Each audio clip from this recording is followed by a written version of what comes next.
There is a park, a lush forest in Oahu, where I'm staying nearby. I took a bike 45 minutes ride and went into it. There's a mountain, the clouds, sun, lush forest.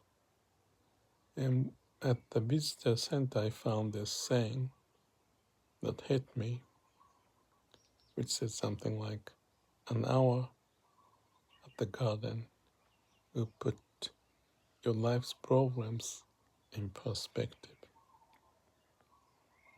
It didn't say who said that, but it hit me, and because I really relate to that.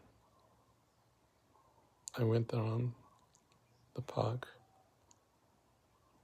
with that thought in my mind and